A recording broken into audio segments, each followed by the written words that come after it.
This is Liquidity Talks Live, the destination for updates, opinions and insights from the world of Treasury, liquidity and risk. Join our host, Planixs CEO and Founder Neville Roberts, and our industry expert guest as we power up the liquidity conversation. Hello and welcome to our latest instalment of Liquidity Talks live stream and podcast, season 5, episode 4. I'm Neville Roberts. I'm the CEO and founder of Planixs, the market-leading fintech focused on real-time treasury, liquidity and risk. Now, our topic today is entitled Making AI Work in Treasury and Capital Markets. This is going to be a really great one. It's probably the most requested topic to discuss on a podcast. So welcome to our audience today. Good morning, afternoon and evening, wherever you may be. Anyone in the audience can ask a question as we run through. If you put it in the comment section on the right hand side of your screen, I can take some of these as we go. And if we're left at the end, we can answer them after the podcast. If you do ask a question, please let us know who you are and if you can, your role, so we have some context to the question. Now, today I'm joined by our guest speaker, Chetan Joshi, who's the founder at coglateral.ai. Chetan, good morning. Would you like to introduce yourself, tell us who you are and what you do? Good morning. Thank you, Neville, for having me on. So I'm Chetan Joshi, founder of coglateral.ai. So we are an AI business growth consultancy, so helping organizations get their head around the AI noise and moving into AI confidence. I've been working in capital markets for over 29 years now. So it started out in Wall Street banks, moving into from operations into technology, into consultancy and helping out front office teams. So I call that part of my career, that kind of human robot days. And I'm looking forward to the conversation.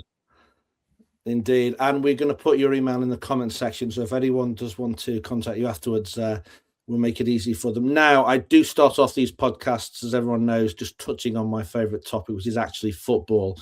And now I believe you're actually a Watford fan and partially or first and foremost Liverpool fan. So do tell us more.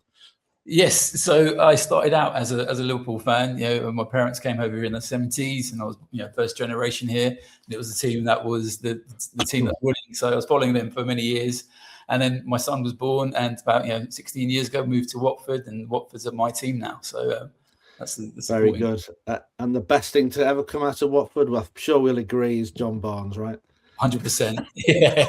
100%. Right. For everyone on the podcast today, we're going to have a special prize draw. So if you just look behind Chetan's right ear, you see a book. This is his new book.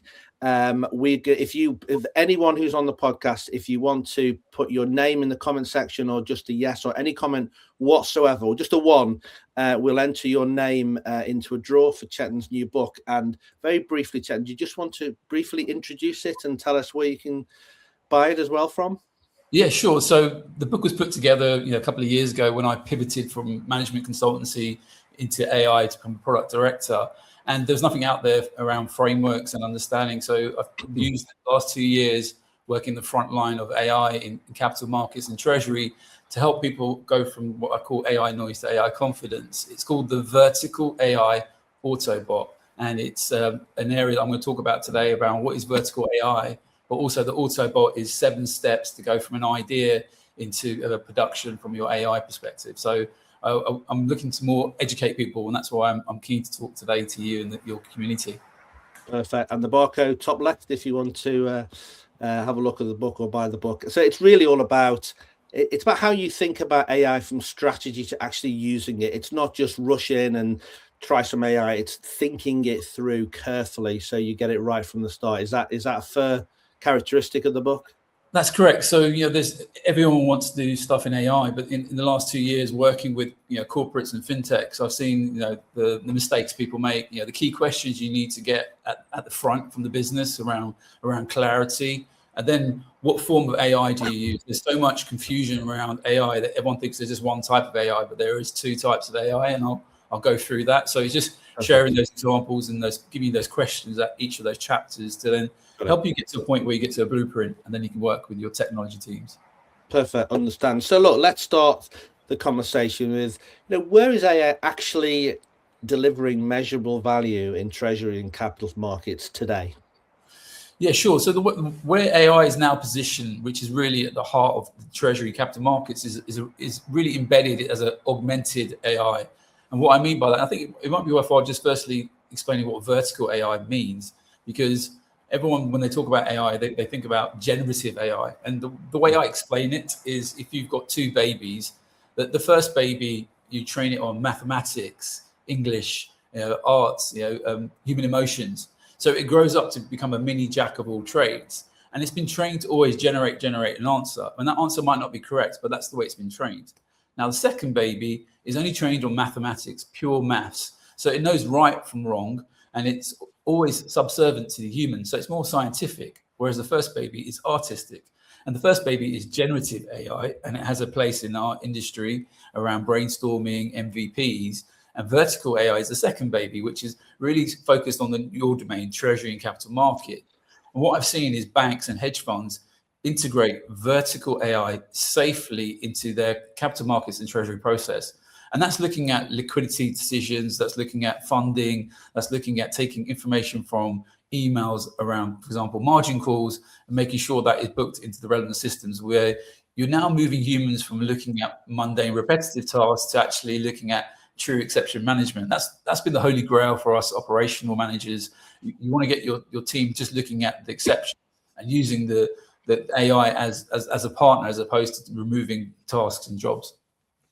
Got it. So look, it sounds like AI, it's not just an automation tool, right? I think that's where it started from, or that's the thrust. And I think a lot of people still think that's what it's there for, but it's more about operation intelligence, decision support capability with a human as well. Is that fair? That's fair. So when you look at AI and the three, they come at three benefits, and you touched on it completely. The first one, I call it ACI, automation. So it's all about automation. And historically, we had robotic process automation, we had macros, we had all that rule-based technology, which was great at that time, but it had a ceiling. It couldn't scale. Now with AI, it has the ability to scale. So when regulators ask for a field, or there's more requirements coming in from customers, you don't have to go burn calories building that technology. So you straight out the box, you get automation. And what I mean by that is you can get up to 80%, 90% straight through processing with AI embedded into a process. The second area is control. So now you're achieving control in your processes around payments and settlements. And with regulations moving everything to T0 in the future, and T1 recently, again, you've got that control around payments, etc. And the last area is intelligence. So the AI models take a couple of months to train up and start to bring in what we call insights that help your decision making from a human perspective. So intelligence is obviously the end goal that you want to achieve with your AI. Got it. So it's a maturity, not just on the technology side, but how we use it and how we think about it too is what I've read into that. So got it. Right. So look, if we focus on probably the question we get asked the most, funding optimization, what decisions are being improved, and also how do you prove it as well? Sure. So one of the key areas that's been solved in the vertical AI space is around optimization. And there's two types of optimization when you're looking at it from a collateral perspective. You've got the asset optimization and you've got the margin optimization. And what I mean by asset is what is the cheapest to deliver, what's the best to recall. But now that AI has the ability to run all those different permutations, but also with treasury teams, they have so much data. With AI loves data, and it loves data in the sense that it can be unstructured or structured. So historically, you had to get data into certain formats for technology systems to upload. Now the AI can take the data the way it is, unstructured, and then it can allow you to make quick decisions around funding and looking at your kind of forecasting, what type of collateral is maturing. And now that's coming to the dashboard within seconds, whereas historically it was very slow for the collateral system or the settlement systems to load back into your kind of optimization engine. So that is one of the key things I'm seeing in that side of things. Also intraday funding as well. So with intraday funding, as it says on the name on the tin, it's intraday, you need to move very quickly. So now AI is allowing you to make those movements much more faster, but also controlling the settlement instructions as well, because that's been a big pain point, and the industry's tried so many times to solve that problem with a number of utilities. But again, AI is now helping you solve the intelligence around settlement structures and payments as well. Got it. So just a reminder as well, if you do want a signed copy, I'm just going to put that in of Chetan's book, put a comment, just put anything, your name or any comments at all, or even just a 1 or an X in the comment section, and then we'll put you in the draw for that book. So one extremely hot topic that we get asked about and to talk about is liquidity forecasting, kind of across the board. So what's the difference in your mind between a pilot forecast model and a production grade one? Because I think that's an important concept we have to understand and difference.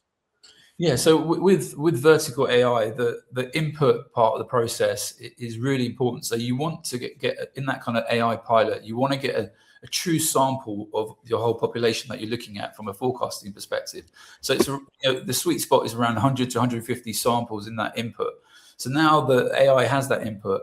The human will help the AI learn the training around what they need to look for, what kind of steps, what are the kind of forecasting measurements, the parameters around what you're forecasting, and how much do you want to stress potentially your collateral, your funding.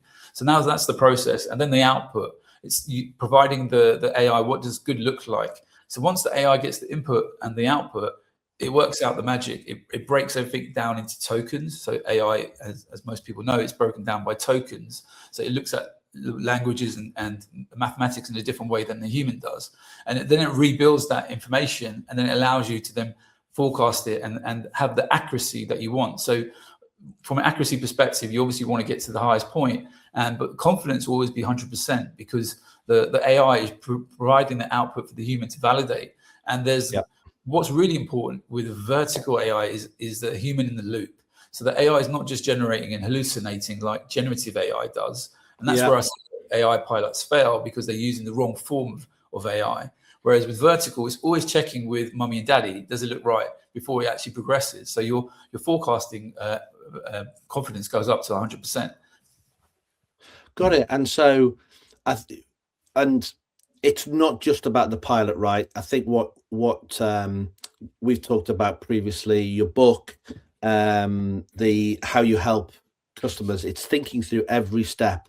So rather than I'll use a large language model, I'll apply that and I'll be fine. It's strategy, models, pilots. How do I make that successful? Make sure I understand any potential points of failure all the way through to production grade. It's the whole concept, right, from start to finish. That's right. There is, Neville, there's so many players in the mix right now. And when I talk to banks and hedge funds, they have a long list of AI projects they want to do.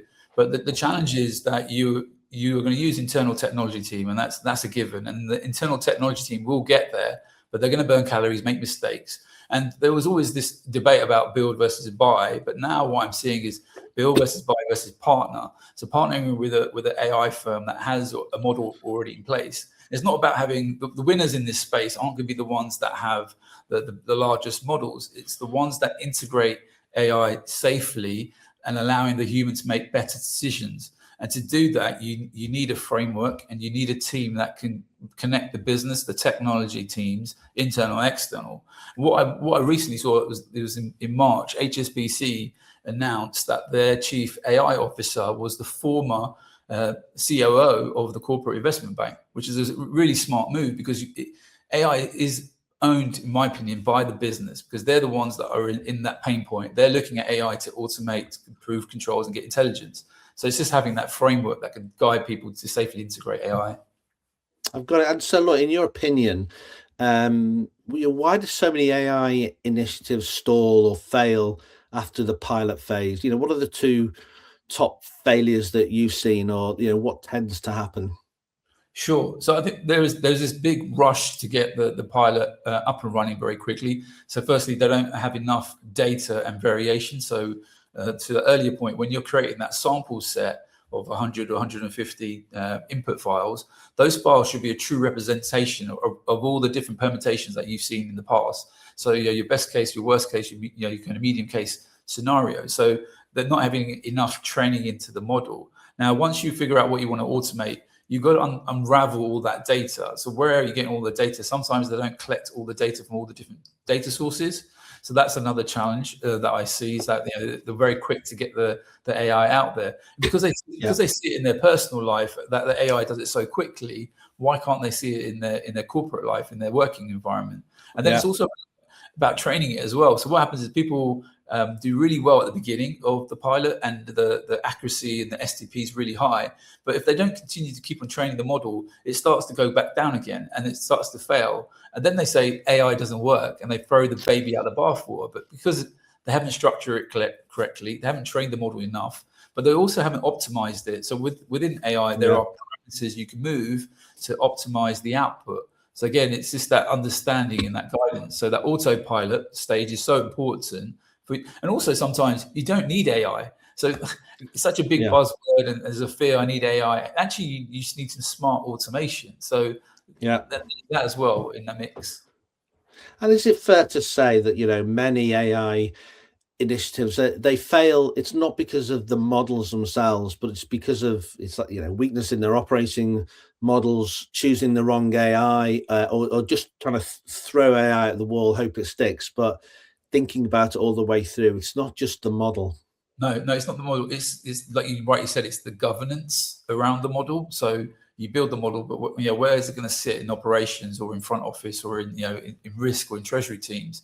Where those teams part of the process? Sometimes you have people working on their own trying to solve these problems, and then it gets landed on their desk, and then you've got the politics between the tech and the business, and so there's no real buy-in. So you really need to get the people right at the beginning in a kind of a workshop, in a kickoff, where you're all discussing together and you're moving the right governance, decision making, and the policies around it. So there's also a lot of policy that you need around the AI, what it can do, how you can override it, because you want it to run very closely monitored by humans.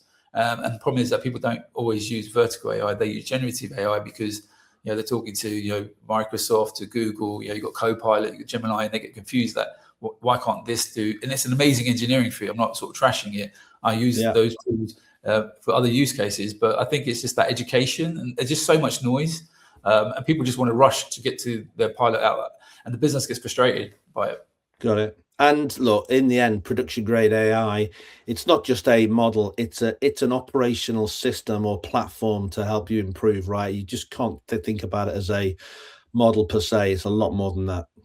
Yeah, exactly. And I've seen the future. So I've seen these production grade AI technologies in banks, where a bank started in 2019, and they've now got over 20 different AI agents. Hedge funds started with one, they've got now two. And it was my advice is always start with one simple problem where you're burning so many calories on that process. You could then just give it a real tight focus and get the metrics that you want. Do you want over 90% STP? Do you want 100% confidence in your output? What is those metrics? And just run that, and it'll take you like 90 days from start to finish, from an idea in your head to actually get it into production. But there's also the challenge is also around where do you build and deploy the AI. So do you want it on-prem? Because obviously data security is so important. Do you want it in the cloud? Do you want it to be outsourced by someone else? So there are all these IT decisions and compliance and security as well that people forget about, and then that's why it doesn't go to production, because those players weren't involved again in the process. And then there's a committee and the red tape, and it just sort of holistic approach. We have a question here from Sandeep Jain, and it says, how can AI help to automate capital and liquidity stress testing? For example, impact on business model if there's a stagflation and interest rate rise. What will my balance sheet and P&L look like, and what management actions can I take to mitigate the stress? Sure. With that use case, obviously there's a number of inputs that you would have in that process. So the AI would consume all those inputs in a very efficient way. So does it just need to extract? Once it extracts that data, does it need to multiply and add and subtract to get to those ratios, to those calculations? And then it can work out what's the output, where does it need to go to a management from a dashboard. So that is a use case that I've seen banks and hedge funds deal with. So it is possible to do that through vertical AI. Got it. Okay, so look, let's move on. We touched briefly about data. It's the most important input, I think. What does good enough look like for Treasury and AI, and what's non-negotiable? How clean does it have to be? How real time does it have to be as well? What's important? Sure. So with the data, the strength with AI now is you can consume it in an unstructured way. So it doesn't what shape and sizes that data is, which is great because you're getting all this data from central banks, from internal teams, from external regulators, etc., from websites. So AI has the ability to scrape websites, has the ability to take data from different file locations. So you don't have to worry now about where the data is. You just need to know where is that input data. So once you've got that information, it's then using the technology to kind of really speed up the decisions that you normally would make. So what is the non-negotiables around like legal data? So the haircuts, the what's eligible. There are certain policies and parameters you have to comply by. So making sure those regulatory requirements are non-negotiable, and then providing those calculations, and then you are able to stress it as much as you want, because once it has that data, you can interrogate it and you can run. And what's also happening is that you start off with vertical AI first to build the accuracy and the confidence in your AI agent. Then you bring in generative AI on top of it. Now you've got the two models working together, and that's a new trend right now. And that's why you can start to ask more questions. And then that generative AI you can deploy internally to all your different teams. They can ask questions about, what was my the highest move? What if I stress this collateral? What would happen? So you can ask more questions because the generative is talking to your vertical AI model, and that's where the market is now moving towards. It's using the best of both models. Okay, if we move on from data to a topic we get asked about a lot, which is model risk and explainability. So, how do you make AI acceptable to risk audit regulators? From a software company's point of view, we get asked, the bank, they need to explain, they need us to explain how it works and how you get the outcomes. We don't want to tell them because it's our secret sauce. We don't want it copied. So how do you get over that problem and make it acceptable to a bank's risk department and audit, and ultimately the regulator? Yeah, sure. So firstly, the models are deployed on site. So the software provider doesn't have access to the production grade AI that is built. So it builds it outside in the sandbox in their environment. It's used with sanitized test data to prove that it can achieve what it needs to. But once it's deployed, it's in the client's organization. But then you also have the ability to show the traceability of what is mapped to what field. So you might not give away the secret sauce and how the AI works and maps it all, but there is always a full audit and traceability of every field from input to output. So you can always go back to internal model risk governance committees to say, this is how the model was put together. This is the type of AI we've used. These are the scenarios that we've run. So they can also then just test that it's independently validated. And then you can also have the traceability to the regulators. Say, if you want another field, this is how we would do it. So, but it's also a very new area as well. And the firms that I've seen use this with banks since the first bank that went on to vertical AI was in 2018, a Japanese bank, then a UK bank in 2019, and they've been audited every year and they passed all those audits. Right. So it is possible. There's just certain ways and steps you need to go through from the model governance perspective. Okay, great. Now, and once again to everyone on today, if you do want to be in the raffle to win Chetan's book, which is just behind his right ear, if you just put a comment in the comment section on the right hand side, just your name or hello 1x, doesn't matter, we'll put you into the draw. So moving on, we haven't got that long left. Ownership, right? In terms of operating model, in your view, who should own AI in Treasury? Is it Treasury? Is it risk? Is it IT? Is it a central AI function? Is that maturing? So it's moving over time now. It's becoming more prevalent. Yeah, it is more the latter is moving. So pretty much every organization now has an AI committee, which is fundamentally run by the technology CTO areas, the tech areas. And obviously the business stakeholders have a play on what they want there. But the shift is now, as I said, with it, like for example, HSBC, it's now should be owned by the business. Like Treasury should own the AI roadmap, the strategic plan. And technology is obviously just the enabler for Treasury. So Treasury would have the budget. Treasury should have the decision making to say, this is the AI I want to use. This is how I want it to be integrated into all my systems, all my platforms. So that's what I see it more of a business decision. That's why, because the business is the one that's at the forefront of it all. and the technology team is just kind of a supporting partner in that sense. So obviously the tech is very complicated, and that's where their strength comes in. But actually, the business owns it from start to finish to get the output, to get the accuracy to the levels that the business wants. And do you think AI, from an IT point of view, you should have the AI development or running the models and the models? Is that within the Treasury IT, or is a central IT team? How would you see that being organized? Yeah, so I think there has to be a central oversight of all the different AI models, and because every different area are using different parts of it, and there are some really good synergies that, if you look at it from a central perspective, the worry I have is you've got all these different silo technology teams building all these different AI solutions, and you're giving away a lot of your data. So data is obviously really important, and there's a lot of confusion when you give your data to these organizations, and then making sure it's all centralized and controlled. So you want it as a central team. So each treasury team or capital markets team would have a dedicated tech team that is following the strategic view of the the CTO or that at the highest level. So I think it's centrally governed, but then independently validated by the relevant tech teams. Okay, so let's move on to, you've gone through a successful pilot, it works. How do you move from pilot to production? For sense that without creating new risk or operational fragility, how do you transition? Yeah, there is this a parallel run that you would run, and so you go live with your AI agent. You still have humans that monitoring it, the output, and sort of having the guardrails, so reducing the STP because you still want it to go to a human.